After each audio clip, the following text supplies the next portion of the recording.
With company company के साथ हमारा व्यवहार कैसा होना चाहिए, एक ऑनरशिप वाली फीलिंग आना चाहिए हमें कि इस कंपनी का पूरा मालिक मैं हूं और इसकी पूरी जिम्मेवारी हमारी है और इस कंपनी के जो भी बातें हैं वो हमारा, जैसे कि आप अपना कोई कारोबार खोलते हैं उस तरह से आपको ऑनरशिप लेना है। एक कहानी के साथ हम समझते हैं, दो दोस्त था और दोनों दोस्त एक ही फैक्ट्री में काम कर रहा था और काम करके दोनों दोस्त छुट्टी करके जा रहा था। लगभग 2-3 किलोमीटर जाने के बाद पता चला कि उस फैक्ट्री का पंखा और लाइट चालू रह गया। तो दोनों दोस्त बोला कि इस तरह की बात है कि लाइट चालू और पंखा रह गया। तो एक दोस्त बोलता है कि चलो कंपनी का है, उससे हमें क्या लेना देना है। लेकिन दूसरा दोस्त बोलता है कि नहीं, मुझे वहां जाना चाहिए और उस लाइट पंखे को बंद करके आना चाहिए।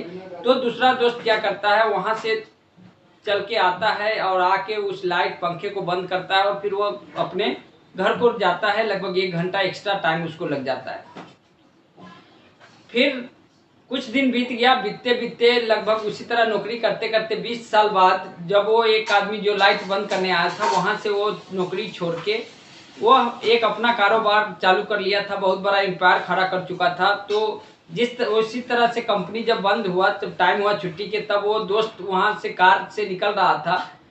तो उस दोस्त से मुलाकात हुआ तो दोस्त देखा तो कार में बैठा हुआ, तो उस दोस्त को उसने कार में बैठाया और बोला कि दोस्त ऐसा कैसे हुआ कि आज तुम इस कार से और एक फैक्ट्री के मालिक बन चुके और आज भी हम वहीं पे नौकरी कर रहे हैं।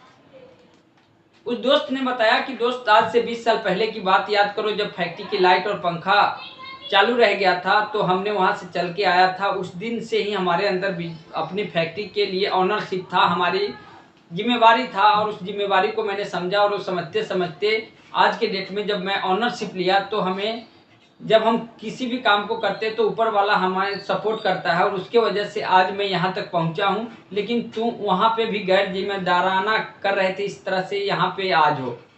तो हम सभी लोग आरसीएम को ज्वाइन किए हैं, तो यहाँ पे टीसी सर इसके फाउंडर हैं, लेकिन हम सबकी भी जिम्मेवारी बनती है कि हम इसमें जो मालिक वाला फीलिंग के साथ इस बिजनेस को करेंगे तो हम बहुत जल्दी सफलता ले पाएंगे। तो आज से पहले आप क्या कर रहे थे, क्या नहीं कर रहे थे, मुझे नहीं पता, लेकिन आज से इस कंपनी की प्रोडक्ट के लेके, प्लान के लेके, सारी बात के लेके हमारी जिम्मेवारी है।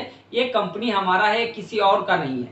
इस तरह का फीलिंग हमारे अंदर ऑनरशिप वाला आना चाहिए, जिससे क्या होगा, बहुत सारी बेनिफिट मिलेगा आपको। प्लान बताने में, प्रोडक्ट बताने में बहुत सारा बेनिफिट मिलने वाला है जब आपको पता लगेगा। ऑनरशिप वाला फीलिंग जब आपके अंदर आ जाएगा। उसके बाद आता है BNA advocate for the company, यानी कि आप अपने कंपनी का वकील बने। वकील क्या करता है सर, जब कोई मुकदमा होता है दो आदमी का, तो कोई आदमी गलती करता है वो भी वकील रखता है, जो सही रहता है वो भी वकील करता है। लेकिन जो गलती वाला रहता है वो भी अपने क्लाइंट का पैरवी करता रहता है, पूरा जियो जान लगा के पैरवी करता रहता है कि वो केस उसको जिता पाए।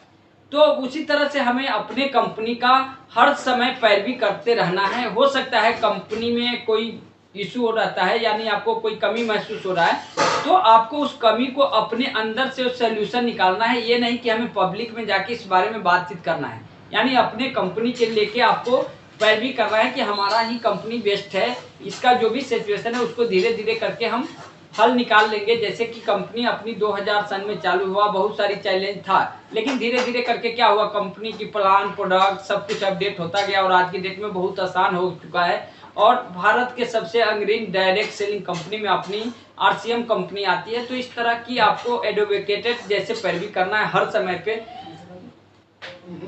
No a company is a perfect company, कोई भी परफेक्ट नहीं होता है, कुछ ना कुछ कमियां आपको नजर आएगा, लेकिन उस कमियां को निकालते निकालते आप सफलता नहीं ले पाएंगे। इसके लिए आपको क्या करना पड़ेगा सर, इस जहां में किसी को भी मुकम्मल जहां नहीं मिलता, किसी को जमीन तो किसी को आसमान नहीं मिलता। अगर कोई भी दिक्कत लग रही है इस कंपनी में, अंदर आपको लग रहा है कि ये कमी है, तो आप उसको लोगों में, आपको इस बातचीत को लेके नहीं जाना, इसको आप अंदर अंदर आप इसको सॉल्यूशन निकालिए कि इसको हम क्या कर सकते हैं। जैसे कि आपका पीयूसी सेंटर दूर है, तो आप क्या कर सकते हैं, आप अपने एरिया में ऐसे लोगों को ज्वाइन कराएं जो पीयूसी सेंटर खोलने को तैयार है। आपके प्रोडक्ट ऑनलाइन डिलीवरी नहीं हो रहा है, तो आप उन पीयूसी सेंटर वाले से बात करें कि ऑनलाइन डिलीवरी कैसे हो सकता है। यानी इस तरह से बातचीत करके आप वहां से आप अपनी जो भी कमी है उसको पूरा कर सकते हैं। ये नहीं आप इसके लेके हम ढिढोरा पीटने लग जाए कि भाई इसका प्रोडक्ट की अवेलेबिलिटी नहीं हो रहा है, डिलीवरी सेंटर दूर है। तो दूर है तो उसको आप दूर दूर कह के कुछ भी नहीं कर सकते, लेकिन आप जैसे उसको नज़दीक लाने का प्रयास करेंगे तो आप आसानी से ला पाएंगे। जैसे कि जब शुरुआत हुई थी कंपनी, तो एक ही पीयूसी सेंटर हुआ करती थी कंपनी का, राजस्थान भिलवाड़ा हुआ करता था। लेकिन आज के डेट में हर एक 3 किलोमीटर पे आपको अपनी कंपनी का सर्विस सेंटर, पीयूसी सेंटर मिल जाता है। अपनी कंपनी के अंगत बन जाए और सफल हो जाए सर। अपने कंपनी के अंदर आपको अंगत वाली फीलिंग लाना पड़ेगा। कैसे? जैसे कि जब रावण सीता माता को अपहरण करके ले गया था, तो युद्ध होना तय हो चुका था। उसके बाद भी दूत बनाकर अंगद जी को भेजा गया लंका, और वहां पे शांति समझौता के लिए उनको बताया गया कि अगर आप इस सीता माता को रिटर्न दे देते हैं श्री राम को, तो आपका ये युद्ध नहीं होगा और इससे बहुत बड़ी जो नुकसान होने वाला है उससे बचा जा सकता है। लेकिन रावण बोला कि तू बानर भालू क्या कर सकता है, तेरी औकात क्या है। उन्होंने बताया अंगद जी ने कि मेरी ये बानर भालू वाला औकात ना समझो, मेरी पैर ये जमाया हूँ, इसको तुम में से कोई भी बलवान है तो उठा के उखाड़ के दिखाओ। पूरा का पूरा रावण का सेना हार गया, लेकिन उस पैर को नहीं हिला पाया। उसी तरह से आज अपने कंपनी में आप जिस भी लेवल पे है, जहाँ पे भी है, आपको अपने पैर को अंगद के जैसे जमाना है, और अंगद के जैसे पैर को आप जमाए रहेंगे तो एक टाइम आएगा जिस दिन आप सफलता ले पाएंगे। जैसे कि दिनेश चौधरी जी बताते हैं कि हर चीज़ का एक टारगेट होता है। जैसे कि हम प्लान बताते हैं, उसका भी एक टारगेट होता है। 9 का टारगेट होता है कि हमें 509 मिलेगा, उसके बाद हमें स्टार मिलने वाला है।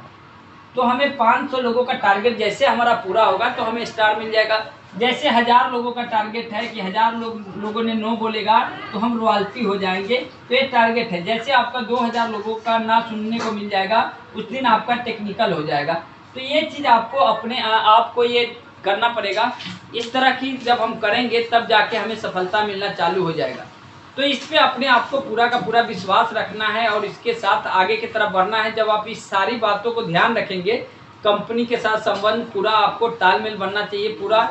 जैसे कि कई बार हो गया नमक का पैकेट फटा हुआ है, तो वो आपको जिम्मेवारी है कि भाई उसको हम ले जाएंगे क्योंकि यूज ही करना है। तो ये सारी फीलिंग जैसे आप आने लगेंगे तो धीरे धीरे करके छोटी छोटी बदलाव करके हमें सफलता मिलने लग जाता है।